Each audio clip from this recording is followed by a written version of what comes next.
Hey guys, Bryce here with Good Life Property Management, and today we're going to talk about what you can do when your tenant doesn't pay rent.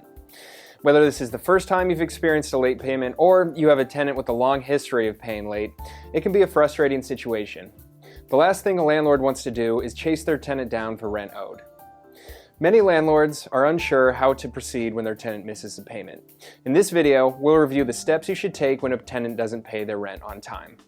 Before we get started, give the video a like and subscribe to our channel for more awesome content like this. The first thing you'll need to do is check your lease. Standard leases list the rent due date as the first of the month.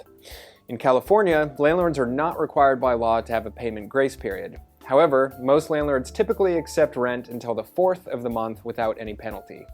You should note that if the 4th day falls on a weekend or holiday, the rent is due on the next business day. After that, you can charge a late fee. You can also remind the tenant that the rent is due on the 1st of the month and has not been received yet. Sometimes, tenants might genuinely forget to pay the rent, or they might have mailed the rent check on the due date itself. A friendly reminder can help maintain a good relationship with your tenant, particularly if they have not had a previous late payment. If you've completed the aforementioned steps and still have not received the rent, it's time to serve an initial notice. This notice, generally called a 3-day notice to pay rent or quit, gives the tenants 3 days to pay the rent. This is the first legal step required before you can move forward with an eviction. The notice must include a few important items: the tenant's name, the property address, the amount of rent that is due, how the tenant can submit payment to you, the dates and times payments can be made, and who the tenant must pay. Standard practice is to make a copy of the notice and post it at the property. Make sure it's posted in an obvious place where the tenant can see it, generally the front door. You should also mail them a copy of the notice on the same date. If the tenant pays the rent within the 3 days, you don't need to do anything else. If the tenant still hasn't paid, you have the right to proceed with an eviction. Before you proceed with the eviction, the last thing you might want to try is to trade cash for keys with your tenant. The eviction process is a long and costly one that neither you as the landlord or the tenant wants to be involved in. While you may think it's better to file an eviction to get it on the tenant's record, it will end up costing you a lot of time, energy, and money. Once the tenant has exceeded the 3-day notice period, you can reach out one final time to negotiate. In exchange for the rent owed and keys to the property, you will not proceed with an eviction.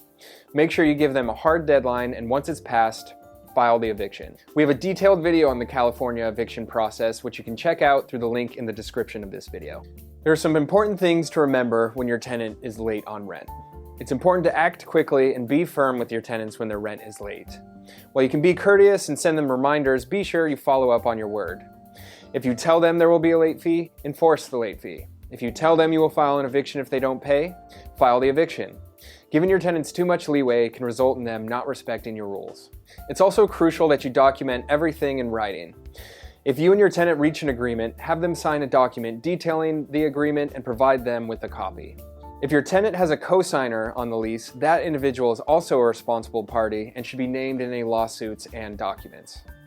Lastly, it's important to check with your attorney regarding the most current local and state laws that might affect your property and your rights as the landlord. And that wraps up today's video. For more information regarding what to do when your tenant doesn't pay rent, check out our blog through the links below. I'm Bryce, and that's Olivia behind the camera, and we'll see you next time.